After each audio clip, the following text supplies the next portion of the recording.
Hey everybody, it's Jeff with the Nurture Nature Center, and for today's Science at Home video, I want to talk to you about comets and asteroids. The solar system contains different categories of objects, things like the sun, or like planets, or like moons, and asteroids and comets. Now, asteroids and comets orbit the sun, like planets do, and unlike moons. Moons don't orbit the sun, they orbit other planets. But unlike planets, asteroids and comets are pretty small. They're so small that gravity isn't able to crush them down into a spherical shape. Planets are spherical. Asteroids and comets, though, are small enough that they don't have to be spherical. They can be really any shape at all. And in fact, if you look at some of the asteroids going by behind me, they have all kinds of strange shapes. So asteroids and comets are similar in that they are small objects that orbit the sun. And when I say small, small compared to planets and moons, the biggest ones, like that big one there, Ceres, have diameters of hundreds of miles, but they're small relative to other things in the solar system. But to better understand their differences, we're going to have to do a couple different experiments. So one of the differences between asteroids and comets is the way that they orbit the sun. And to get a better understanding of the way comets and asteroids orbit the sun, I've set up a little experiment that I call the fabric of space-time. It's a sheet that I've stretched over a pool, a black sheet. It's flexible, and I've put a rubber band ball in the very center. And this is creating a dent, an impression in the sheet. If we get down at a lower angle, you can see that it's dented. The rubber band ball is creating a sort of well. This sort of acts like the pull of gravity that the sun creates. And if I take another object, like say a marble, and I roll it around this rubber band ball, it should follow a curved path around the ball, similar to the way that a planet or an asteroid orbits the sun. Let's check it out.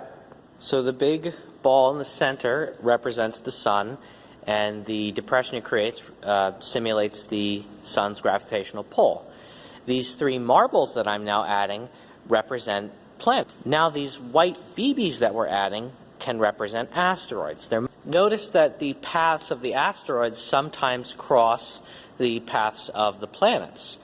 But sometimes the asteroid will actually collide with the planet. If you look very closely, perhaps some of these BBs are bumping into the marbles. These kinds of collisions can be devastating, but luckily they're extremely rare. The last time the Earth was hit with a very large asteroid or comet was 65 million years ago, and this actually likely led to the extinction of the dinosaurs.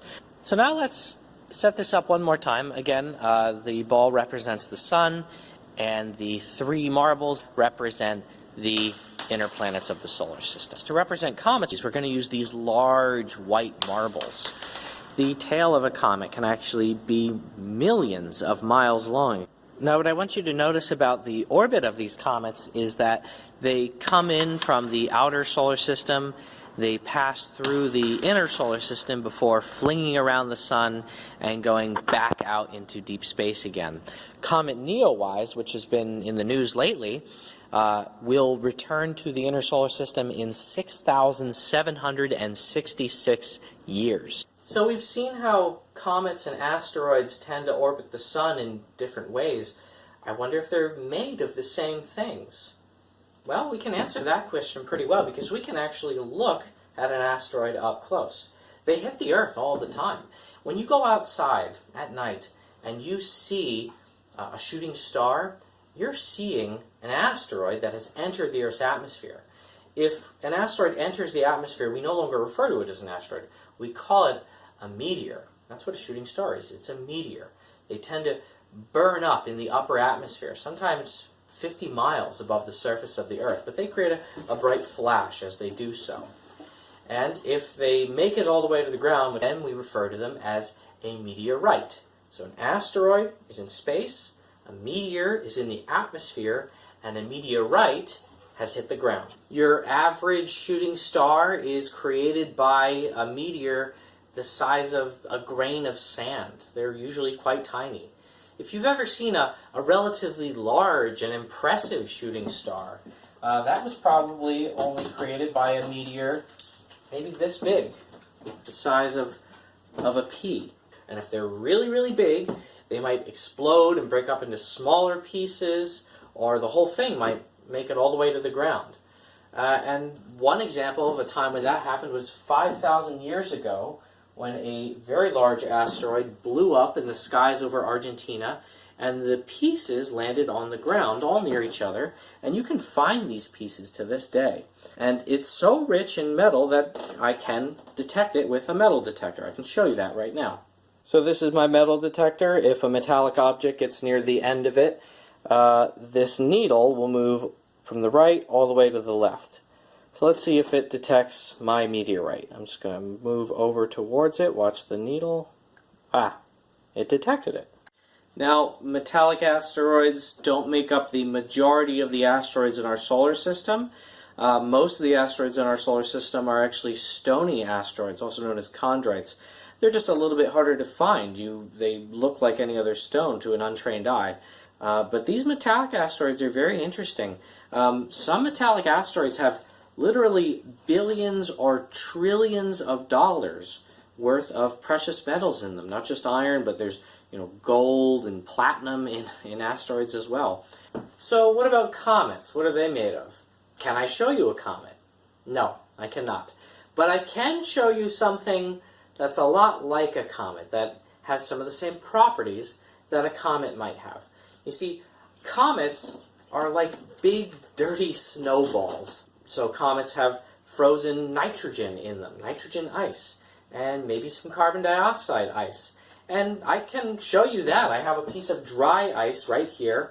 Dry ice is frozen carbon dioxide. So if we look closely at this piece of dry ice, you can see that, for one thing, it's creating a cloud around it.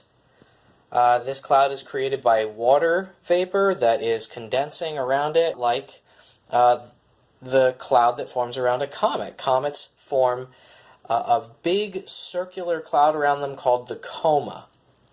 And that coma is made up of gases that have vaporized off of the surface of the comet as they approach the sun. The sun is creating a constant stream of particles that literally blows out from the sun, and the solar wind actually blows the coma of the comet out into a long tail. You'll also notice that as my piece of dry ice melts, little pieces of it are falling away. So as the comet begins to melt, pieces of dust are broken off and kind of fall behind. The majority of the shooting stars that you might see during, say, a meteor shower are actually the remnants of comets. As a comet orbits the sun and is pushed around by the solar wind, it will actually grow two tails. One of the tails is formed by that dust, so as the comet moves, it's leaving some dust behind, and that creates one tail. And the other tail is created by the solar winds. And every year we pass through this debris cloud left by Comet Swift-Tuttle, and we're actually going to provide a link in this video so that you can see a listing of other meteor showers. Now you can get really creative with this activity. You can use whatever materials you have available to you to make a model of a comet. I'm going to show you one way to make a comet model, and we're going to share a link to a video giving you more detailed instructions about how to make your own comet model. So I have a stick here which is not part of the model, it's just a way for me to hold my model. And on the end of this stick I'm going to put a styrofoam ball, which will represent the nucleus of my comet. Now around the nucleus I need to add something to represent the coma, which is a thin cloud of gas. And to represent the coma I'm going to use bubble wrap. So I've taped on my bubble wrap, and now I just need to add to it something to represent the tail of my comet. I'm going to use pipe cleaners for that, and I actually have two different kinds of pipe cleaners. I have blue pipe cleaners, which I'm going to use to represent the gas tail, and I'm going to use these black and white pipe cleaners to represent the dust tail, because remember, comets have two tails. And here is my completed comet model. Your model might look different from mine, and that's fine, but I hope you enjoyed making a model of a comet, and I hope you enjoyed learning about comets and asteroids with me today. Thank you for joining me during this video, and I'll catch you next time.